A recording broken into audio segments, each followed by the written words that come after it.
दोस्तों, आने वाला त्योहार करवा चौथ जो बहुत स्पेशल होता है हर सुहागिन महिला के लिए। भले ही पूरे दिन इन्हें सूर्योदय से चांद दिखने तक बिना खाए और बिना पानी पिए व्रत रखना पड़ता हो, फिर भी सुहागिन मिलाए इस व्रत को अपने पूरे दिल से निभाती है और अपने पति के लंबी उम्र की दुआ करती है। लेकिन इस व्रत में सावधानियों का पालन करना भी उतना ही महत्वपूर्ण है। किसी भी महिला को करवा चौथ के दिन ऐसे कुछ गलतियां होती है जो अनजाने में भी नहीं करना चाहिए, नहीं तो उनके पति पर भारी संकट आते हैं। उम्मीद है आप समझ रही है। इस दिन कुछ ऐसे वस्तु होते हैं जिन्हें नहीं छूना चाहिए, कुछ ऐसे चीज होते हैं जिनका दान नहीं करना चाहिए, कुछ ऐसे रंग होते हैं जिन्हें नहीं पहनना चाहिए। तो उम्मीद है आप इस वीडियो को करवा चौथ से पहले ही देख लेंगे। और दोस्तों, ऐसे ही और वीडियो पाने के लिए चैनल को सब्सक्राइब जरूर कर लेना और कमेंट बॉक्स में हर हर महादेव जरूर लिखना। आइए इन सभी बातों के बारे में नारद जी भगवान कृष्ण से पूछ रहे हैं कि करवा चौथ के दिन क्या करना चाहिए और क्या नहीं। वीडियो शुरू करते हैं। नारद ने कहा, हे प्रभु कृष्ण, मैंने सुना है कि करवा चौथ एक बहुत ही महत्वपूर्ण व्रत है। क्या आप मुझे इसके बारे में विस्तार से बता सकते हैं? कृष्ण ने कहा, हाँ नारद, निश्चय ही। करवा चौथ वास्तव में एक अत्यंत पवित्र और महत्वपूर्ण व्रत है। यह व्रत विवाहित महिलाओं द्वारा अपने पति की लंबी आयु, सुख समृद्धि और कल्याण के लिए रखा जाता है। इस व्रत का इतिहास बहुत पुराना है और इसका संबंध मां पार्वती से जुड़ा हुआ है। नारद ने कहा, प्रभु, इस व्रत को कब और कैसे मनाया जाता है? कृष्ण ने कहा, देखो नारद, यह व्रत कार्तिक मास के कृष्ण पक्ष की चतुर्थी को मनाया जाता है। इस वर्ष 2024 में यह 20 अक्टूबर को पड़ रहा है, जो कि एक रविवार है। इस दिन महिलाएं सूर्योदय से लेकर चंद्रोदय तक निर्जला व्रत रखती है। वे पूरे दिन बिना कुछ खाए पिए रहती हैं और शाम को चौथ माता यानी मां पार्वती की पूजा करती हैं। नारद ने कहा, और पूजा का शुभ मुहूर्त क्या है प्रभु? कृष्ण ने कहा, इस वर्ष पूजा का शुभ मुहूर्त शाम 5:46 से 7:02 तक है। चंद्रोदय का समय रात 8:30 बजे है। महिलाएं इस समय चंद्रमा को अर्घ्य देकर अपना व्रत खोलती हैं। नारद ने कहा, प्रभु, क्या इस व्रत में कोई विशेष सावधानियां बरतनी चाहिए? कृष्ण ने कहा, हां नारद, कुछ महत्वपूर्ण बातों का ध्यान रखना चाहिए। 1. पूजा का सामान नया और अखंडित होना चाहिए। टूटा हुआ या चटका हुआ करवा, टूटी हुई चूड़ियां या खंडित छलनी का उपयोग नहीं करना चाहिए। 2. काले या सफेद रंग के कपड़े नहीं पहनने चाहिए। काला रंग शनि का प्रतीक माना जाता है, जबकि सफेद रंग वैधव्य का प्रतीक है। इसके बजाय लाल, पीला, हरा या गुलाबी रंग के कपड़े पहनना शुभ माना जाता है। 3. मंगलसूत्र और सिंदूर का विशेष महत्व है। महिलाओं को अपनी मांग में भरपूर सिंदूर लगाना चाहिए और मंगलसूत्र धारण करना चाहिए। 4. पूजा स्थल को पवित्र रखना चाहिए। पूजा के आसपास झाड़ू पोछा नहीं करना चाहिए और जूते चप्पल दूर रखने चाहिए। 5. चौथ माता की चौकी लाल कपड़े से लगानी चाहिए। नारद ने कहा, प्रभु, क्या कोई ऐसी चीजें हैं जो चौथ माता को बिल्कुल नहीं चढ़ानी चाहिए? कृष्ण ने कहा, हां नारद, कुछ चीजें हैं जिन्हें चढ़ाने से बचना चाहिए। 1. टूटा हुआ या चटका हुआ करवा दो।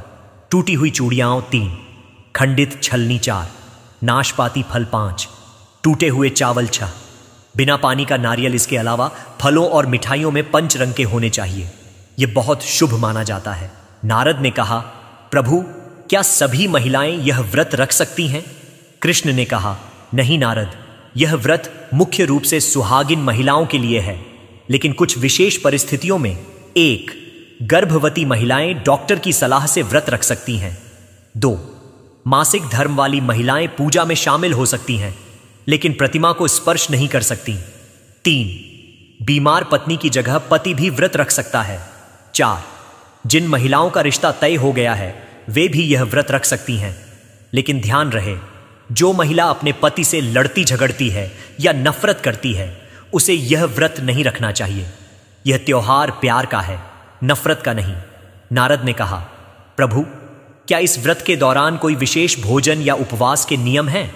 कृष्ण ने कहा, हां नारद, इस व्रत में कुछ विशेष नियम हैं। 1. व्रत के दिन सूर्योदय से चंद्रोदय तक कुछ भी नहीं खाना या पीना चाहिए। 2. व्रत तोड़ने के बाद हल्का भोजन करना चाहिए। 3. भोजन की तैयारी में कैंची, सुई या चाकू का उपयोग नहीं करना चाहिए। 4. व्रत खोलने के बाद पहले थाली सास या ननद को दी जाती है, उसमें दक्षिणा भी रखनी चाहिए। 5. अंत में पति के साथ भोजन ग्रहण करना चाहिए। नारद ने कहा, प्रभु, अगर पति दूर हो तो क्या किया जा सकता है? कृष्ण ने कहा, अच्छा प्रश्न है नारद। अगर पति किसी कारण से दूर है तो महिला उसकी तस्वीर रखकर पूजा कर सकती है। आजकल के समय में वीडियो कॉल या ऑनलाइन माध्यम से भी संपर्क किया जा सकता है। व्रत तोड़ते समय पति का नाम लेकर भोजन ग्रहण किया जा सकता है। नारद ने कहा, प्रभु, करवा चौथ की कथा का क्या महत्व है?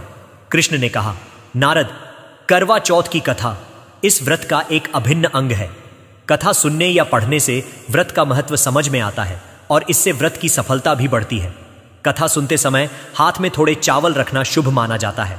नारद ने कहा, और प्रभु, क्या इस व्रत का कोई विशेष महत्व है? कृष्ण ने कहा, हां नारद, यह व्रत कई मायनों में महत्वपूर्ण है। 1.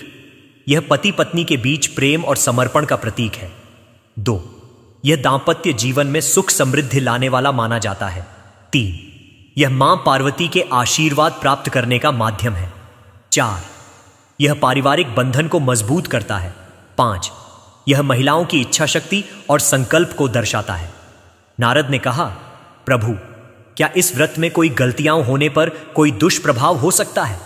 कृष्ण ने कहा, हां नारद, कुछ बातों का विशेष ध्यान रखना चाहिए। 1.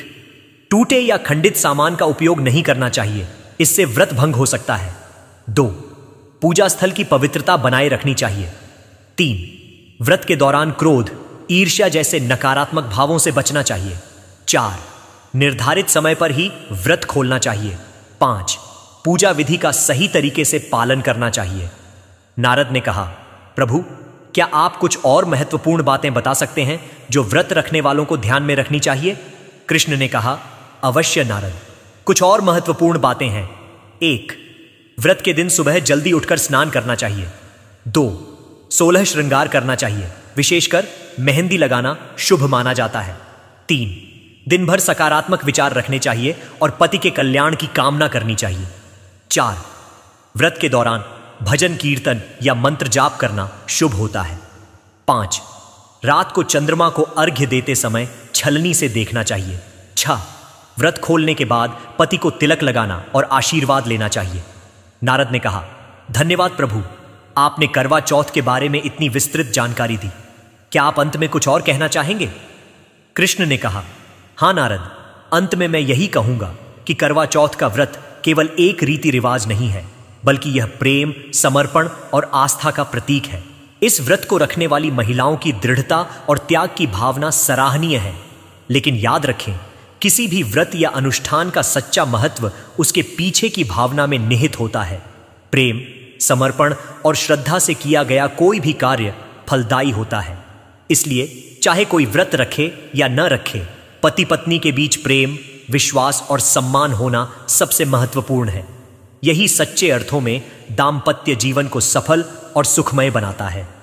नारद ने कहा, आपका बहुत बहुत धन्यवाद प्रभु, आपने करवा चौथ के बारे में इतनी विस्तृत और मूल्यवान जानकारी दी। निश्चित रूप से यह सभी के लिए बहुत उपयोगी होगी। कृष्ण ने कहा, मुझे प्रसन्नता है नारद कि तुम्हें यह जानकारी उपयोगी लगी। याद रखो, ज्ञान का सही उपयोग करना और उसे दूसरों तक पहुंचाना भी एक प्रकार का यज्ञ है। अब जाओ और इस ज्ञान को सबके साथ बांटो। नारद ने कहा, निश्चय ही प्रभु, मैं इस ज्ञान को सभी तक पहुंचाऊंगा। लेकिन मेरे मन में एक और प्रश्न है। क्या आप बता सकते हैं कि करवा चौथ के दिन किन चीजों का दान करना शुभ माना जाता है? कृष्ण ने कहा, अच्छा प्रश्न है नारद। करवा चौथ के दिन दान का भी विशेष महत्व है। इस दिन निम्नलिखित चीजों का दान करना शुभ माना जाता है। 1. सुहाग की वस्तुएं जैसे सिंदूर, चूड़ियां, बिंदी, कंघा आदि। 2. वस्त्र, विशेषकर लाल रंग के वस्त्र। 3. मिठाई और फल। 4. करवा या मिट्टी के बर्तन। 5. चांदी का सिक्का। 6. लाल चुनरी। 7. श्रृंगार की सामग्री। याद रखें, दान करते समय मन में शुद्ध भाव रखना चाहिए और यथाशक्ति दान करना चाहिए। नारद ने कहा, प्रभु, क्या करवा चौथ के दिन कोई विशेष मंत्र का जाप किया जाता है? कृष्ण ने कहा, हां नारद, करवा चौथ के दिन कई मंत्रों का जाप किया जाता है। कुछ प्रमुख मंत्र हैं। 1. एयूएम गौरी शंकराय नमः। यह मंत्र शिव और पार्वती को समर्पित है। 2. एयूएम नमः शिवाय, शिव का मूल मंत्र। 3. एयूएम त्र्यंबकम यजामहे सुगंधिम पुष्टिवर्धनम उर्वारुकमिव बंधनान मृत्योर्मुक्षीय मामृतात्। यह महामृत्युंजय मंत्र है जो लंबी आयु और स्वास्थ्य के लिए जपा जाता है। 4. एयूएम सर्वमंगल मांगल्य शिवे सर्वार्थ साधिके शरण्ये त्र्यंबके गौरी नारायणी नमोस्तुते ओंकर्स। यह मंत्र मां पार्वती को समर्पित है। इन मंत्रों का जाप दिन भर किया जा सकता है, विशेषकर पूजा के समय।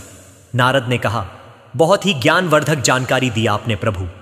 क्या आप बता सकते हैं कि करवा चौथ की परंपरा कब और कैसे शुरू हुई? कृष्ण ने कहा, नारद, करवा चौथ की परंपरा का इतिहास बहुत पुराना है। इसकी उत्पत्ति के बारे में कई कथाएं प्रचलित हैं। एक प्रमुख कथा के अनुसार बहुत समय पहले की बात है, जब एक राजकुमारी वीरवती थी। उसका विवाह हो चुका था और वह अपने मायके में करवा चौथ का व्रत रख रही थी। व्रत के दौरान वह बहुत भूखी और प्यासी हो गई। उसके भाइयों को उसकी यह स्थिति देखी नहीं गई और उन्होंने एक पेड़ के पीछे से चांद निकलने का बहाना करके उसे व्रत तोड़ने के लिए कहा। वीरवती ने व्रत तोड़ दिया और जैसे ही उसने भोजन किया, उसे समाचार मिला कि उसके पति की मृत्यु हो गई है। वीरवती ने मां पार्वती की कठोर तपस्या की और उन्होंने प्रसन्न होकर उसे वरदान दिया कि वह अगले वर्ष फिर से करवा चौथ का व्रत रखे और उसका पति जीवित हो जाएगा। वीरवती ने ऐसा ही किया और उसका पति पुनर्जीवित हो गया। इस कथा से यह संदेश मिलता है कि करवा चौथ का व्रत पूरी निष्ठा और धैर्य से रखना चाहिए। नारद ने कहा, वाह प्रभु, यह कथा तो बहुत ही प्रेरणादायक है। क्या आप बता सकते हैं कि क्या पुरुष भी इस व्रत में कोई भूमिका निभा सकते हैं? कृष्ण ने कहा, बिल्कुल नारद, पुरुषों की भी इस व्रत में महत्वपूर्ण भूमिका होती है। यद्यपि परंपरागत रूप से यह व्रत महिलाओं द्वारा रखा जाता है, लेकिन आधुनिक समय में कई पुरुष भी इसमें सक्रिय रूप से भाग लेते हैं। कुछ तरीके जिनसे पुरुष इस व्रत में शामिल हो सकते हैं। 1. वे अपनी पत्नी के साथ उपवास रख सकते हैं। 2. वे पूजा की तैयारी में मदद कर सकते हैं। 3. वे अपनी पत्नी को व्रत के दौरान भावनात्मक समर्थन दे सकते हैं। 4. वे पूजा सामग्री की खरीदारी में मदद कर सकते हैं। 5. वे अपनी पत्नी को व्रत तोड़ने के लिए पानी या भोजन दे सकते हैं। 6. वे इस दिन अपनी पत्नी को उपहार देकर उनके प्रेम और समर्पण का सम्मान कर सकते हैं। याद रखें, यह व्रत पति पत्नी के बीच प्रेम और समर्पण का प्रतीक है, इसीलिए दोनों की भागीदारी इसे और भी अर्थपूर्ण बनाती है। नारद ने कहा, धन्यवाद प्रभु, आपने करवा चौथ के हर पहलू पर प्रकाश डाला है। क्या आप अंत में कुछ और कहना चाहेंगे? कृष्ण ने कहा, हां नारद, अंत में मैं यही कहूंगा कि करवा चौथ जैसे त्योहार हमारी संस्कृति के अमूल्य रत्न हैं। ये हमें अपने रिश्तों की महत्ता याद दिलाते हैं और हमारे जीवन में प्रेम, समर्पण और आस्था के महत्व को रेखांकित करते हैं। लेकिन याद रखें, किसी भी रीति रिवाज का पालन अंधविश्वास से नहीं, बल्कि समझ और प्रेम से करना चाहिए। करवा चौथ का असली उद्देश्य है पति पत्नी के बीच प्रेम और विश्वास को मजबूत करना। इसलिए चाहे कोई व्रत रखे या न रखे, अगर वह अपने जीवन साथी के प्रति प्रेम, सम्मान और समर्पण की भावना रखता है, तो वही सच्चे अर्थों में इस त्योहार का सार समझ गया है। और हां, एक बात और, जैसे पत्नी पति के लिए इतना कठिन व्रत रखती है, वैसे ही पति को भी अपनी पत्नी के प्रति समर्पित और प्रेममय रहना चाहिए, क्योंकि सच्चा प्रेम और सम्मान दो तरफा होता है। नारद ने कहा, आपका कोटि कोटि धन्यवाद प्रभु।